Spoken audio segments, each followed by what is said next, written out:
Hello, nerdy romantics. OMG, I'm so excited. Gosh, I always say I'm so excited, but I really am excited for this one. OMG. We are talking about James Gunn's Superman today. And I have with me Staci, Jen, Perry, my guest host today to talk Superman.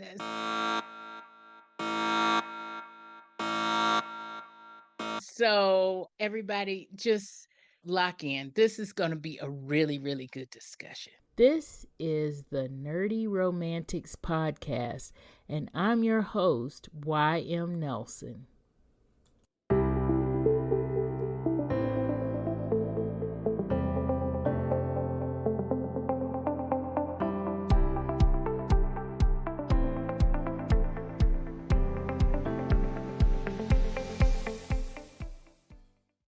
All right, everyone. How are y'all doing today? So good. So Doing happy good. to be here and to talk to you about this. Right. I'm so happy that y'all are here because I tell you, I said immediately when this came out that I wanted to see it. And when I went to see it, I did go with a friend and I talked with that friend, but I was like, I really want to talk like nerdy comic book. I just want to just really just go off and talk. And so I'm so happy to finally talk about this one with some nerdy comic book folks or just comic folks. All right. So we are going to talk everything James Gunn, Superman. And first off, because I've already said I went and see it with a friend, I did go to the theater when it came out. How about everybody else? How did we come about this? Were we excited to see it? What was going on when it first came out? Or did you just wait until it came on HBO Max, which is where it's currently airing? Jim, what about you? Oh, I was 100% in, 100% in to go see this. I was a little cautious because I know I really liked Henry Cavill as Superman. I think as Right, a Henry. as an actor, I think he's a great guy. And also the little that I know about him kind of behind the scenes, I think that there's a lot of I was like they really chose a great guy for this. But I loved Superman back when Christopher Reeve was Superman, and I especially loved Lois Lane in that movie. And so it was very high on our list. Like we wanted to go opening weekend. My husband and I on more than one occasion have been Superman and Lois Lane for Halloween. This is a big deal for us. Love this. So we saw it in the theater on the big screen. And then I watched it again in preparation for this because I haven't seen it in a couple months. So Mm-hmm. Staci, what about you? How did you feel going in? Did you see it in the theater? So I wanted to see it when it was in the theaters, but I think it came out like my birthday week. And I don't know what happened. I just didn't go and see it.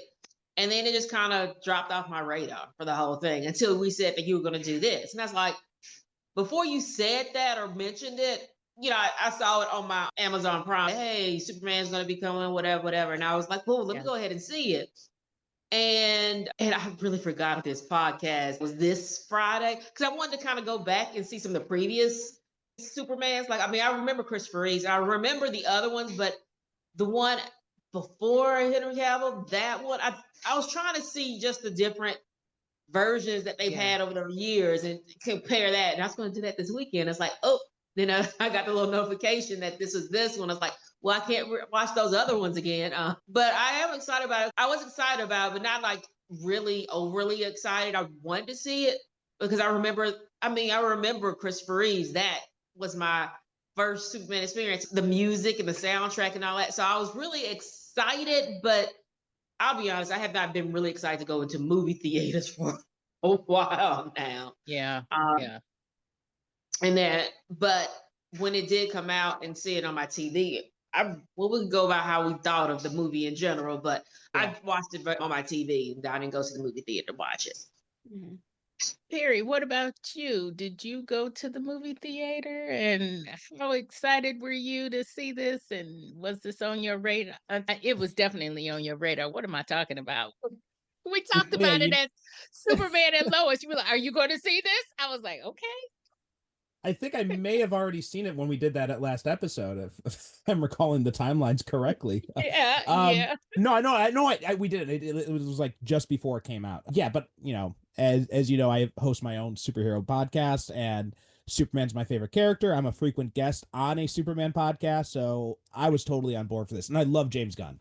Like the Guardians of the Galaxy trilogy is, the best trilogy of the MCU, and his, the Suicide Squad that he directed, and Peacemaker. I was not expecting to like Peacemaker, but that show blew me away.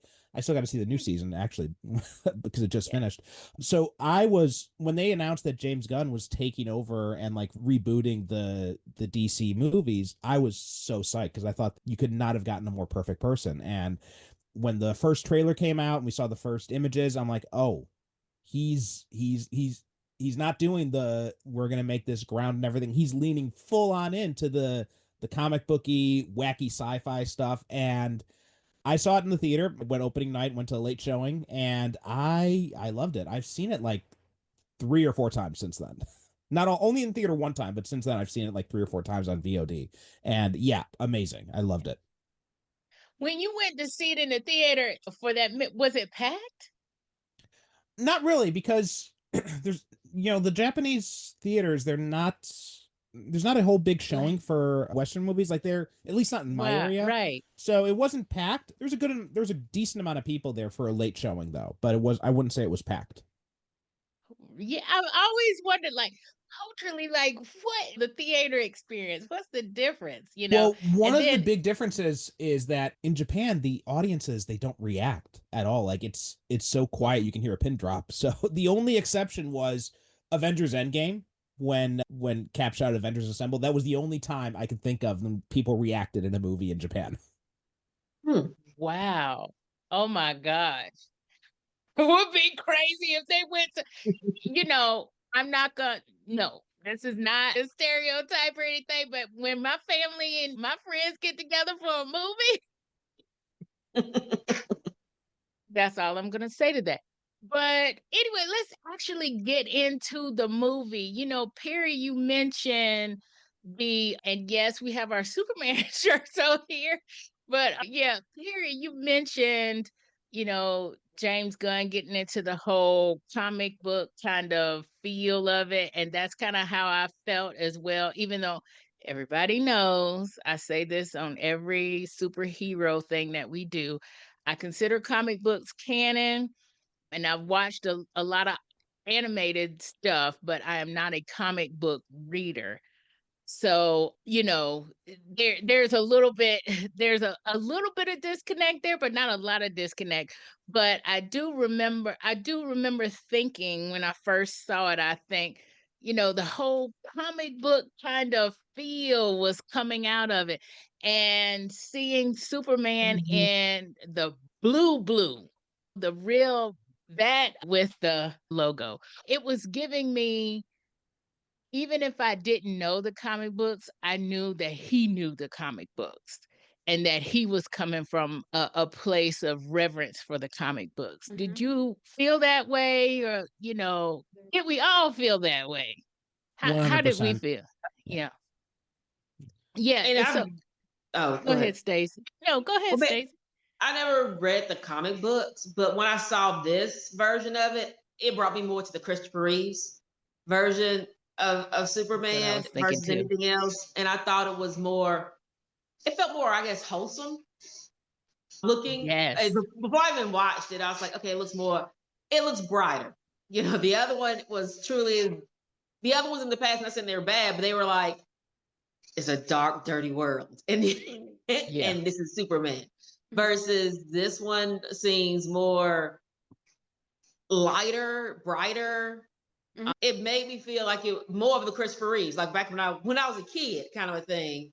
It made me feel more nostalgic than Yeah. Henry Cavill. Not saying that Henry Cavill, that his version wasn't good, but it brought me to a different place than this version, which made me feel a lot more like nostalgic for when I was a kid, the first time I'm watching it, of watching Superman. Right.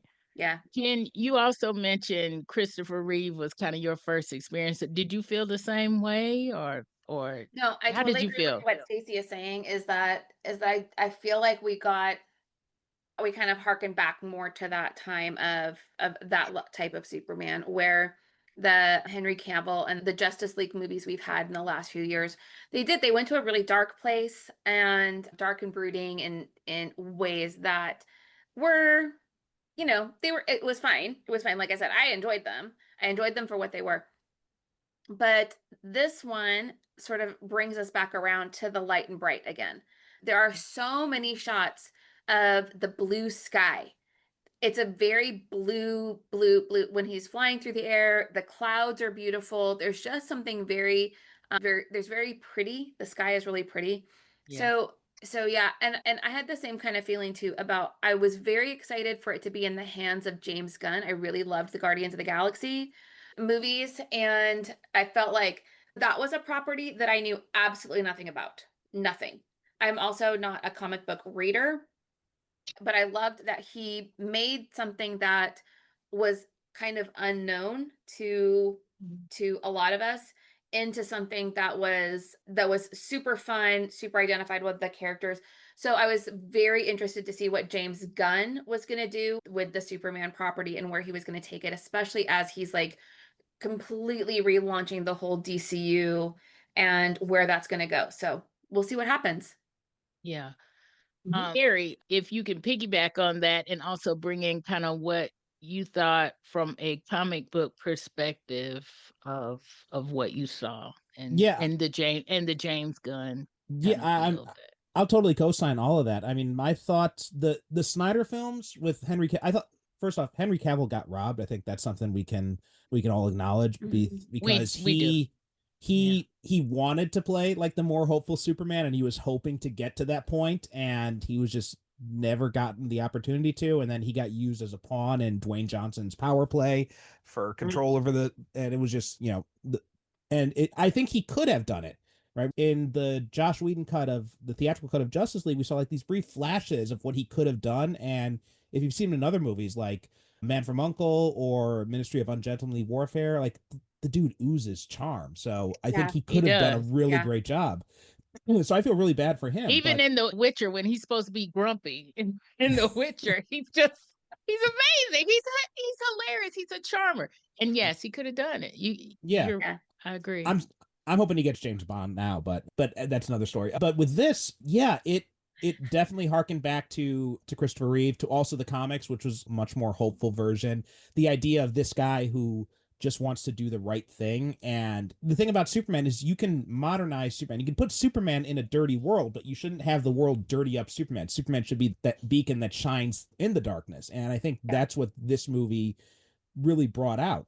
And one of the things that I like about it too is, even though David Cornsweet, like there's shared DNA between his Superman and Christopher Reeves, he's not doing like a Christopher Reeve impersonation, Mhm. which was what Brandon Routh was forced to do in Superman Returns.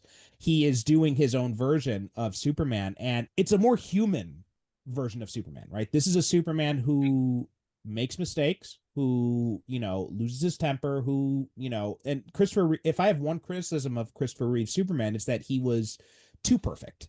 Right, he was all. Whereas David Cornsweet is a Superman who feels like an actual human. So I really like that aspect of it too. Yeah, I agree with that. I agree with everything and everybody's saying right now. It gave me that hopeful, bright feeling. Even the intro, when the Superman graphics come on, it gives you that whole. It's like, yes, this is James Gunn. Yes, we're in a good place right now. It was feeling all retro-y 80s kind of feel, but at the same time not. It was very much hopeful and bright. And Jim was talking about how the sky was bright, and I didn't even think about that until just now. But even when he's sitting there, and I probably should have said spoiler alert, but everybody knows I'm gonna spoil everything all the time. So, but when Superman is with Lois and they are in that rough patch kind of conversation, and the Justice Gang is fighting that tentacly thing. Even that is like, it's like aurora borealis. The Yeah. colors are Yeah. everywhere, and it's just so, it's like, okay, this is supposed to, we're supposed to feel sad, this is supposed to be not a good thing. But it's funny how that works though, because James Gunn puts the sad when you're supposed to feel sad, right? Yeah. When there's no color at all, you know this is not a good place. And then there's even some like a few scenes that are kind of like muted. And then at the end, there's kind of a muting, kind of the color kind of mutes a little bit when, things are coming apart, literally. Mhm. So James Gunn makes you feel all the feels. And I felt all the feels with this. Yeah. And there's mention of Guardians of the Galaxy, and I think I'm like Jen, Staci. I don't know if you feel the same way about Guardians of the Galaxy being something that you didn't really know the characters until you saw. Didn't know them at all until Yeah. they first came in. I was like, who are they? And I think, Right. but he did a good job because I actually liked the whole series and never knew anything about Mhm. any of those characters. Exactly. And I felt the same way. It's like I was having all of the feelings with Guardians of the Galaxy. Mhm. I felt all the feelings, but I was rooting for these people, and I didn't even know these people to begin with. It wasn't like I was going into this thinking, yes, like we went into Iron Man in the beginning thinking, we know Iron Man. We're ready to see what Robert Downey Jr. is going to do with this. I went into Guardians of the Galaxy. I don't know any of these people. I know the actors. And I'm thinking, this is probably going to be fun. But then the James Gunn factor just ratcheted it up. And so when I heard that that's who was going to do the reboot of the DC, I was like, of the DCU, DCEU, whatever they call it.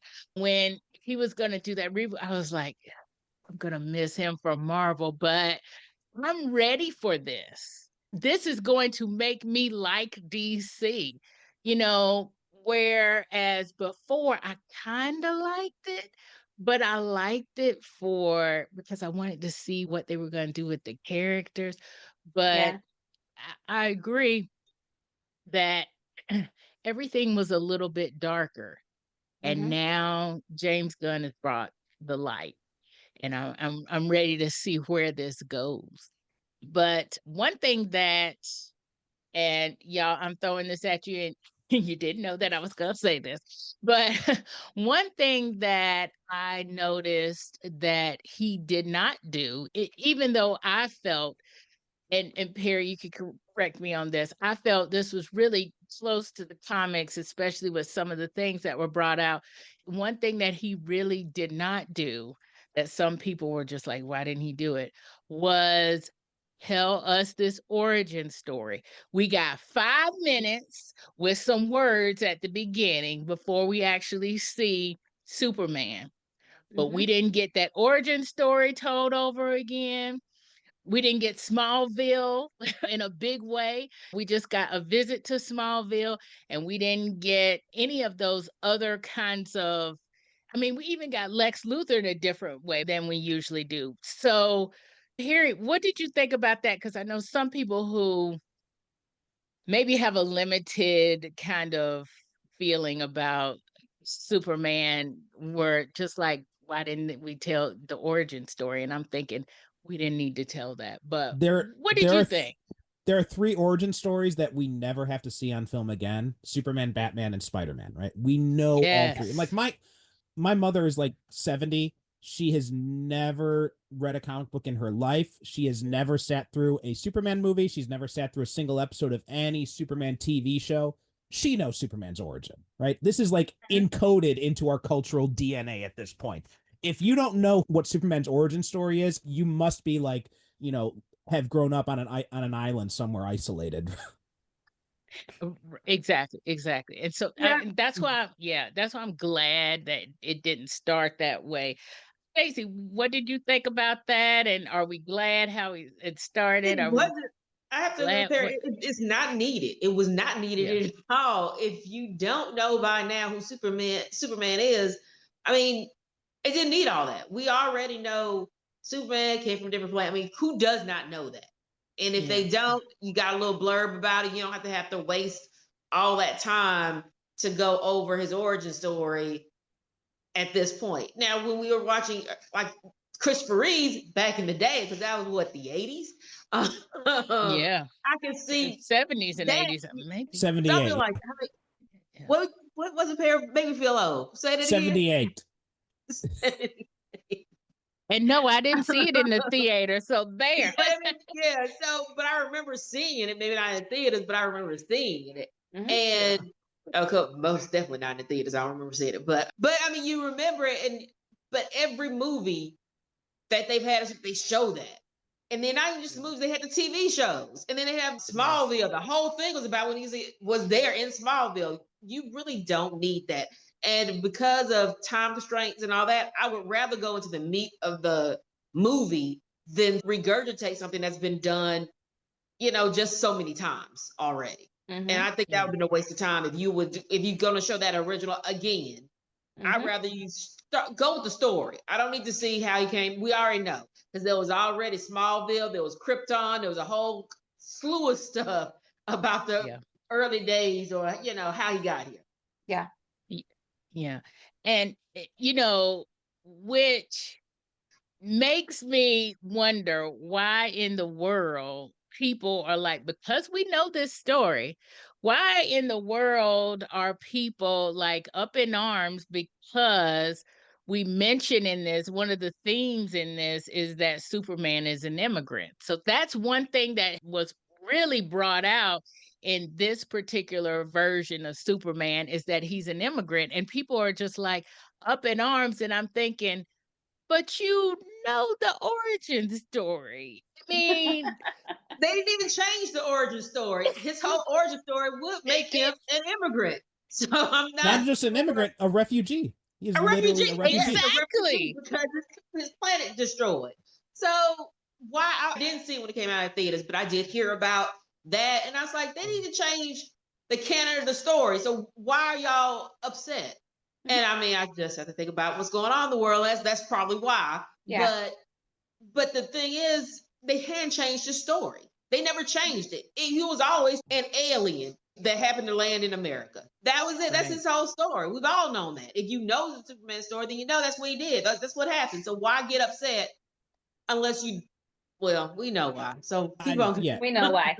It's all just part of the it's all the feeding the internet outrage machine. That's all. And in fact, Yeah. all these people who are complaining about this, I guarantee you they have never read a Superman comic book in their life. They've probably never even watched a Superman movie. I mean, Dean Cain, worst Superman ever, has clearly never read a Superman. I'm not even sure if he can read, honestly. So But I don't know. I mean, I don't understand. I didn't. Well, no, that whole thing, what was going on with it is just that was Superman to begin with. Yeah. there's also Exactly. a big, like, I see this all the time. It drives me nuts when I see this happen because people are saying that they hate when comic books go too woke. Superman has always been woke. He was created by two impoverished Jewish kids as a way to combat like the rising threat of fascism. He was literally in his early appearances, he was going after slumlords and crooked politicians. Yeah. Yeah. Mhm. Exactly. Yeah. And and like a few people that I've seen have said, people are like, when did Superman become an immigrant? When did the Superman comic become woke? And they were like, in 1930, blah, blah, blah, whenever the first comic came out. It was like, duh. But it's so funny how there's such a disconnect between the actual story that's there and what people want to see. I agree. There are a lot of people out there talking junk that don't know anything about Superman Yeah. at all. But then there are a lot of people talking junk because in their minds, they're thinking one thing and they're seeing one thing. Mm-hmm. And for some reason, they are blocking out a lot of other stuff. You Yeah. know, you see Christopher Reeve, you see what he looks like, you maybe identify with that look, and maybe you think, okay, yeah, he is all for XYZ. He's got on blue and red, so he's all about this. You know what I'm saying? And Mhm. so you block out the whole backstory of who Superman is and what he's about and what he's actually doing, you Mhm. know? And then get upset when somebody actually says, well, this is what Superman is about because here's the comic books, Mhm. here. And, another thing about, I feel like I'm kind of jumping all over the place, but it's kind of connecting in my mind. Another thing that is kind of a comic book, maybe staple, maybe that we didn't realize. And I'm going to ask Perry to maybe confirm or deny what I'm thinking here is the whole message that Superman's parents sent with him. Was that in the comic? Kind of how that was done in the movie, or is it different? Or I've heard Yeah, things was and he seen sitting there to things. create a harem? Very. Oh No, yeah, that not was the harem part. No, but I meant the other part. I don't know about the fact that he didn't hear the other part, or the fact that the other part was there and he didn't know it was there, or was there even another part, or was that all for the movie? pretty much all it's like in the comics there have been many different versions of the origin Yeah. story. So there have been some where like you actually never had the AI Jor-El thing like from Marlon Brando, and that was not from the comics. That was all creation for Superman 78. So that was never For in the that, comics. okay. So you never had that kind of thing where you had like this personal relationship with his father or anything like that. In most iterations it is basically just a message, and the message and it's Jor-El is always pretty much, there's some recent retcons and stuff that have brought the character back, and it's a whole comic book mess thing, so I'm not going to get into that. But for the most part, Jor-El is mostly a benevolent character, and there are two basic versions of the message of the like. It's one where it's like, it's like the last chance, and they're just he knows where he can send the baby, and he knows like it's a habitable world that he'll be strong there and all that. But the whole idea of serving humanity and all that, sometimes that's present, sometimes that's not. So that's not always a thing. Mostly it's just that, and you've had different versions where like in Smallville, they kind of hinted that for a while that Jor-El had like sinister motivations to send Kal-El out to Earth, but then they ended up trying to change that around. It was just like covered up as like misinterpretations. The recent My Adventures with Superman had a little bit of that in there too. But yeah, from the comics, that's not really been there. And that was one of the problems. I had a few issues with this movie, and that was one of them. I didn't like the idea of Jor-El and Lara telling him to like rule over humanity. And my own headcanon is that there is some manipulations going on with the message, and that's not actually, or like misinterpretations, or I think, and this could be a through line that happens in other movies going forward, right? So we'll see what Yeah. happens in other movies. But my headcanon right now is that Luther tampered with the message.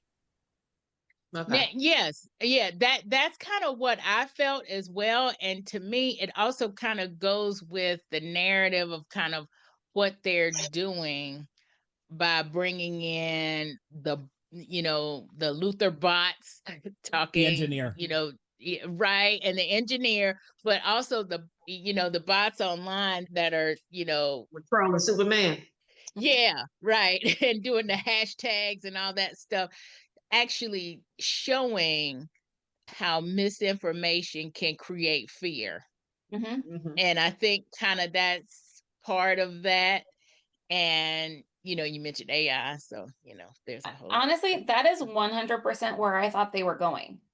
Yeah. And I was really thrown by everybody like, "Oh no, I know those tech guys. They wouldn't lie about that." And it's like, Where is that evidence? There's nothing. There's no evidence. Right.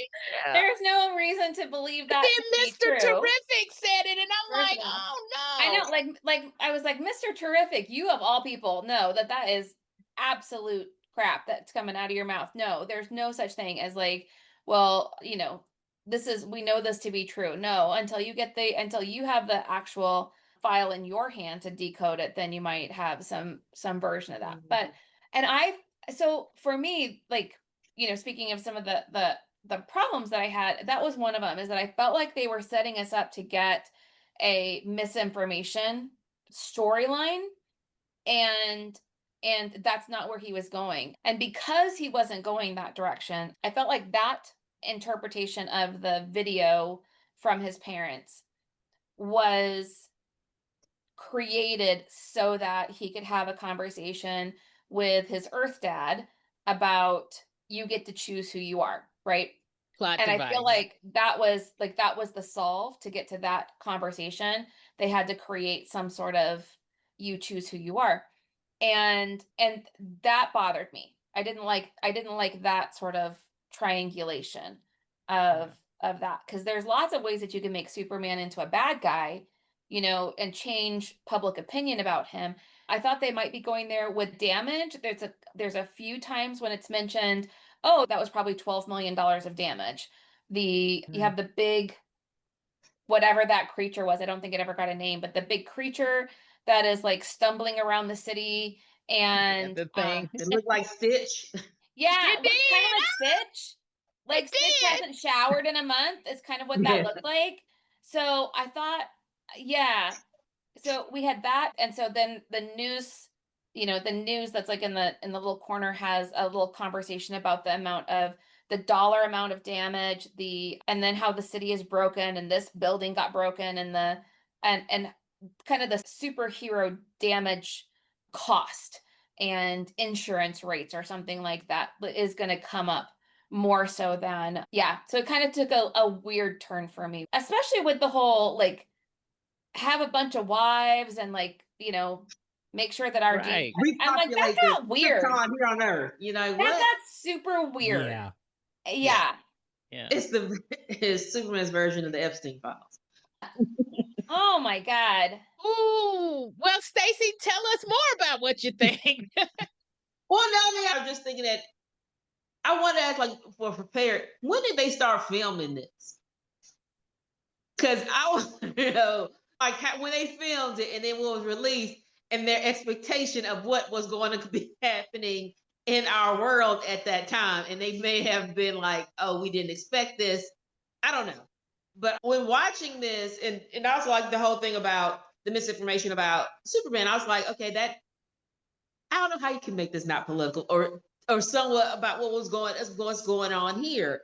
I mean, in this case, we see Superman and like metahumans and how that distrust of someone who's here, who came here from outer space. We see that in Lex Luthor, and he's trying to do all that he can to make sure that everyone hates this group of people just like he does.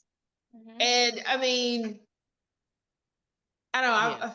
I'm trying to put into words what I want to say without being. Well, okay. How about I say this, and then maybe this will dislodge some stuff. So, Okay. Perry, I'm going to ask the same thing. When was this filmed? Because I felt the same way. What I felt like when I watched it, I felt like I was basically looking at the news that was going on, right? And that is still going on. And I'm thinking to myself, now this had to have been pre-election, right? Yeah, When they filmed this, at least pre-election when they filmed this. Even we're going to say even pre Kamala Harris gets in the election when they Yeah, filmed it this. was. It's way in the, Principal but photography began February 29th, 2024, according to Wikipedia. and filming in studios in Atlanta begun by March 8th, and filming wrapped on July 30th. So I think, I'm not sure when July did 30th, 2024. yes. So I'm not sure when exactly. So I think that was right before Biden dropped out of the election, if I'm getting my timeline correct. It is, because I think Kamala said she had 107 days. That's about Yeah. 3 sir. months. So it's That's like right there. It's June, right July. there. Yeah. Yeah. Yeah. And And so the thing is, but pre-production actually began in 2023 too. So, but this stuff was all in the air too, like going all the way back to the oh, yeah. whole the DeSantis stuff and all that kind of stuff. So the whole Yes. anti-immigrant, the xenophobia was hanging around in the air. Obviously, the social media stuff. I don't think we had quite gotten into like the AI stuff when they started writing it. Maybe if Yeah. he had written it, I think that was probably about like around the same time that AI started to become a big thing. So if this had happened, I think if he had written it now, that you might have had some stuff with like AI generated footage being introduced or something like that. Which, Mhm. yeah, but I was with Jen on that. Like I was hoping that was what we were going for, but I guess I didn't like that part of it that we did that, because I'm all for elevating Jonathan and Martha Kent. I feel like the movies often they kind of downplay the Kents in favor of like putting more of the focus onto Jarrell. And Yeah. so I'm all for elevating that aspect of the relationship, because that whole nature versus nurture aspect, that is key to Superman's character, right? That's key to the immigrant story, right? He came here as a baby, he knew nothing. He was a dreamer basically, right? Is Yeah. essentially. Yeah. And so Yeah. so he comes here and then he is raised, he's shown love by the native people, by the, not native people, but you know what I mean, the, natural born American locals. citizens. Yeah. Mhm. And then he inherits their values, he ends up adopting it as his own place, he ends up assimilating. Like that's the immigrant story. That's so, and I think that aspect of it is so key to his character. So I'm glad that they elevated the Jonathan and Martha of it, but I didn't like it that they were doing it at the expense of tarnishing up Jor-El and Lara. Mhm. Right. And maybe this is just also me picking out kind of what I want to see a little bit too. But, every time we've seen like a picture of Jarrell and of his parents, or even like in Superman and Lois, where they were very interactive, with the holograms of his parents, it seemed like they wanted the best for him. They just couldn't give him the best for him because they were on Krypton. They had to send him off. They couldn't leave with him. But yeah, to do one thing yeah, At the that expense of the other. yeah. I don't think I like that either, that vision of that. And then too, this is part of this iteration of the story that also kind of weirds me out. But yeah, so Stacey, I don't know if that dislodged anything that you may have wanted to say. Not necessarily dislodge anything, but it did make me think, because when y'all were talking about how they did his Kryptonian parents and everything, and it's like as soon as Gary said that they couldn't get the last of that recording, that it was Yeah. whatever, I was like, something's gonna happen. Something's gonna be with that Yeah. footage. And I mean, I kind of thought something's gonna happen, or there's gonna show more or something like that. But I didn't expect them to do that. They were the evil Kryptonian kind of a thing going on. Well, Right, also, right. But I well, there's also the fact that we have Supergirl in this, and Supergirl was raised on Krypton. So if that's Yeah. so, I feel like there's some here's kind of like my theory, because the rumor is that the next movie, Man of Tomorrow, is going to feature Superman and Luthor teaming up against Brainiac. And so my theory is maybe Brainiac had manipulated the message somehow in transit. And Oh. because he says the ship was damaged in transit, so I wonder if that was Brainiac. And so if this is like Brainiac this was his attempt to try and manipulate Superman. So that's kind of like where my head is going right now. We'll see if that ends up being the case. Ooh. Okay. This is making me feel a little bit better about the way that storyline is going. But yeah, getting to kind of what Stacy may have been alluding to, there are a lot of very obvious things that are happening in this particular movie, which is funny because nobody really talked about the obvious stuff that's happening in this movie. Instead, they're talking about Superman is an immigrant and getting all crazy about that. But there's obvious stuff happening in this movie that just this is the modern is where the story is and how the story plays out. The whole Jarnpur and Baravia, that whole conflict speaks to Gaza and Israel right now. I mean, the whole Pocket Universe slash Fort Kramer, is very alligator Alcatraz looking, which is so weird. That's so creepy weird.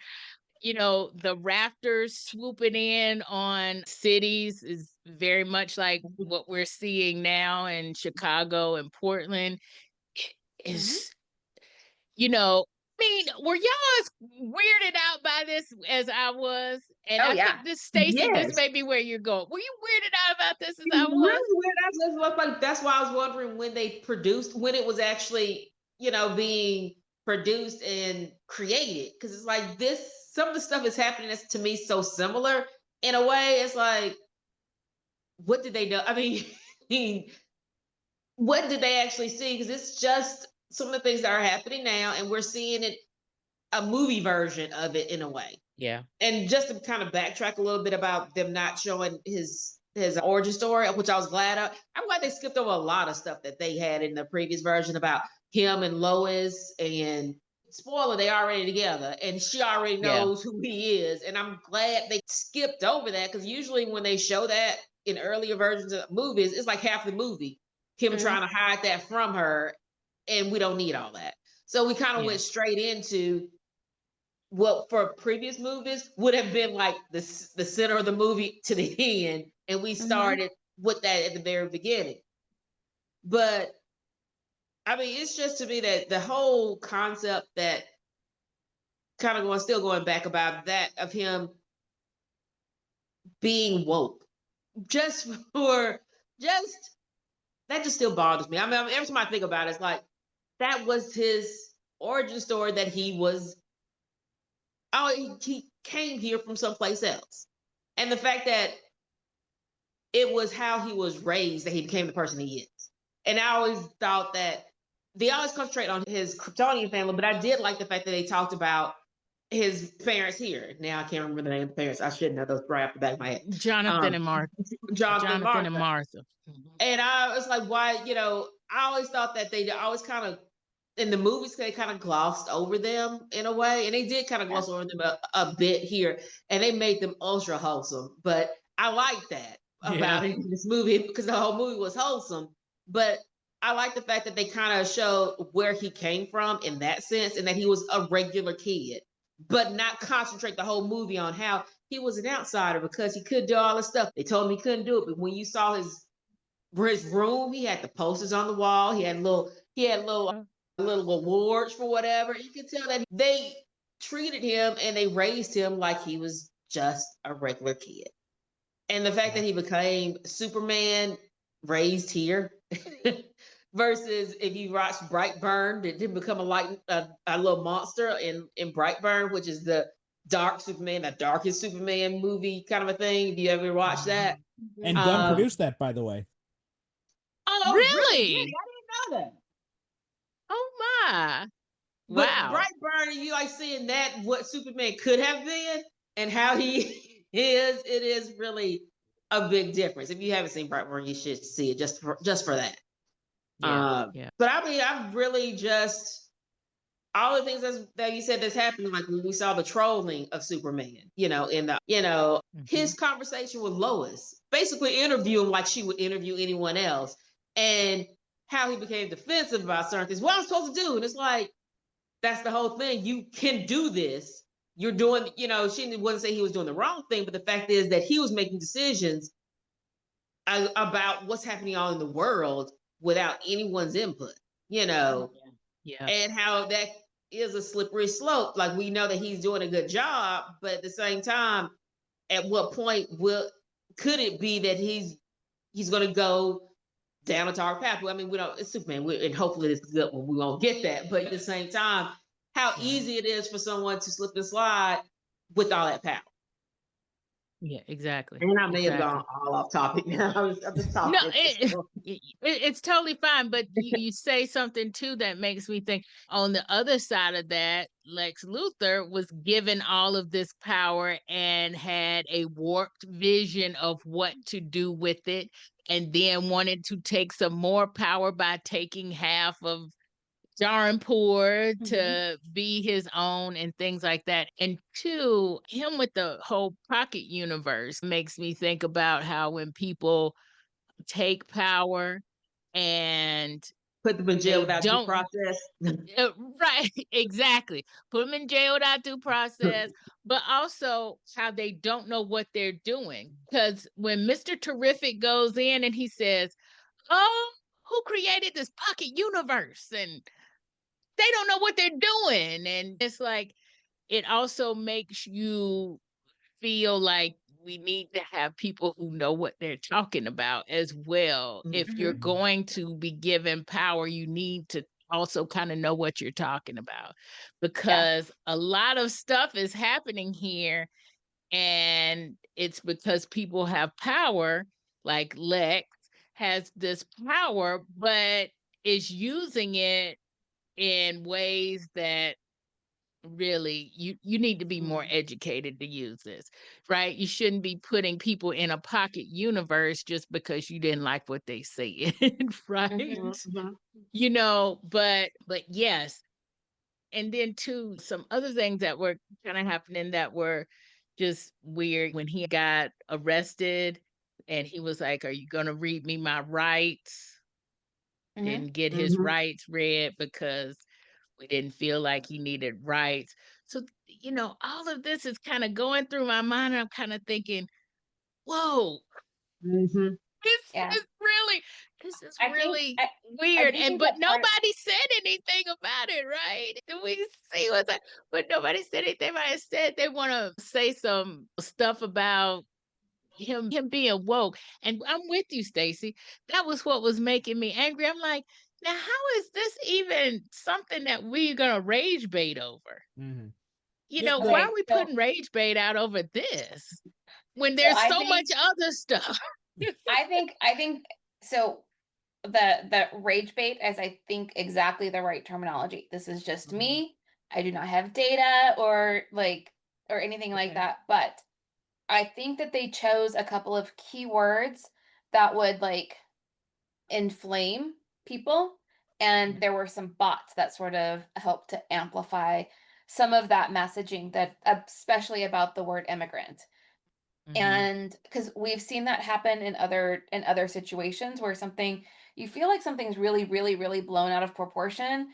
A lot of times there might be a person or a company behind it that is paying to have the noise created, which is just, it's a fascinating part of the way that social media works now, Yeah. that is different than maybe what it was 10 years ago. Mhm. And so it makes us always need to question, like, where is the noise coming from? Where exactly Right. is that noise coming from? Even when something goes viral, you can, something goes viral and then it gets quiet, right? It goes up and down. So the when something is in the zeitgeist for longer than a few days, you kind of go, who is driving this? And why is it continually, because famously we have a very short attention span. Very. you know and so I do kind of question where and why, and well, why did they pick the immigrant word, right? Well, immigration at the time was and is continually a whole conversation. And even before the last couple of years, there was a lot of discussion about immigration in Europe, and that was about the boats of immigrants that were trying to escape from one area to the other area, and how people are treated. There's a lot of conversations in a lot of countries about what that really looks like and how that plays out. So I think that that part of the story for James Gunn, as he was doing the writing part of it, would make sense. Mhm. But yeah, I think that's why that word came up so Mhm. clearly once the movie was released. Yeah. So Mhm. I got something to say about this with the real world parallels. You guys were talking about being kind of surprised at how accurate it was. That didn't surprise me based on when it was written, because fascists have no imagination. They always use the same playbook. So the stuff that they were doing in the 30s, they were doing in the 50s, they're doing now as well. Like, they always do the same thing.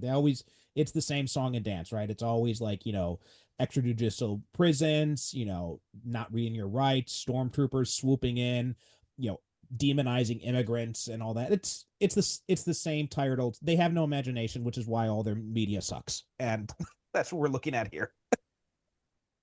Which is why they get pissed off about something like this, because they want to be part of the cultural conversation, but they can't be because they have no imagination and they can't write for Jack. Mhm. My goodness. Now Sure. I totally lost what I was gonna say. Oh my God. Oh wow. Okay. And so let's talk about, oh gosh, why is this making me laugh so hard? Okay. You know, okay. I think we've ended that conversation about Mhm. the real world parallels, which was really, striking to me.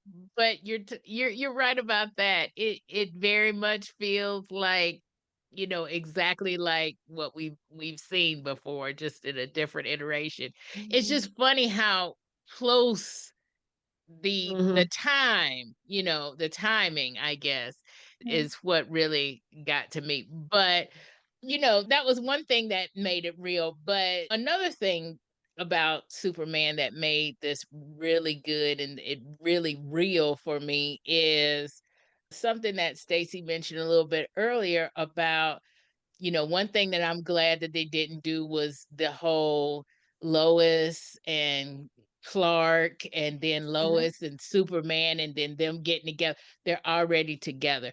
But not only are they already together, but they're already together and they're already arguing with each other, which is so Mhm. real. I like that.